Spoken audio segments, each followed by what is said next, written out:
बोलो साईं साईं राम, बोलो जय जय शिरडी धाम। श्री साईं बाबा परब्रह्म के सगुण अवतार थे।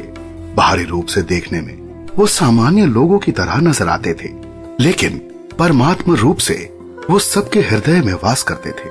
वो निरासक्त शांत चित्त रहकर परोपकार किया करते थे। लोकाचार के लिए ही संभवतः वो साधारण मनुष्य की तरह व्यवहार किया करते थे।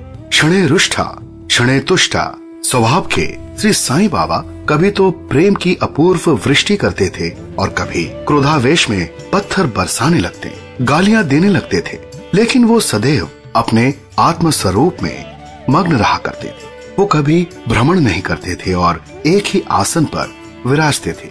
उनके पास एक छोटी लकड़ी थी जिसे वो बड़ा संभाल कर रखते थे।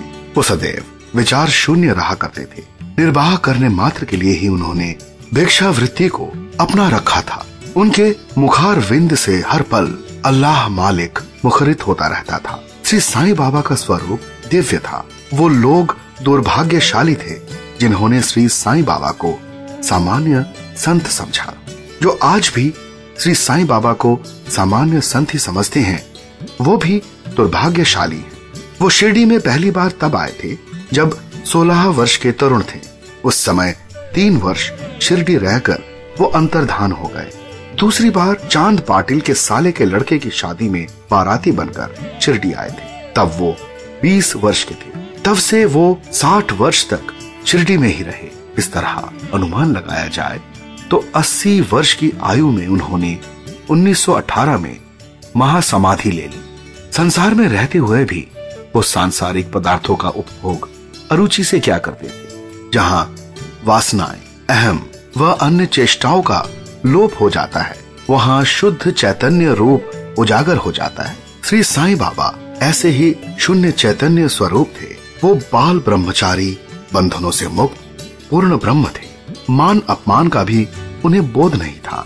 इस संदर्भ में उनके एक भक्त नानावली का प्रसंग देना उचित है। नानावली बाबा का बड़ा विचित्र भक्त था। वो कब क्या बोल दे कुछ पता नहीं होता था। वहीं बाबा के कार्यों को भी किया करता था। एक बार की बात है कि बाबा मस्जिद में विराजमान थे। नानावली जल्दी से उनके निकट गया और बोला कि उठो उठो, गद्दी से उठ जाओ। वस्तुतः वो स्वयं बाबा की गद्दी पर बैठना चाहता था। उसके उठाने पर बाबा गद्दी से तुरंत उठ गए। फिर नानावली स्वयं गद्दी पर बैठ गया। कुछ देर बैठकर वो उठ गया और बाबा को गद्दी पर बैठ जाने को कहा।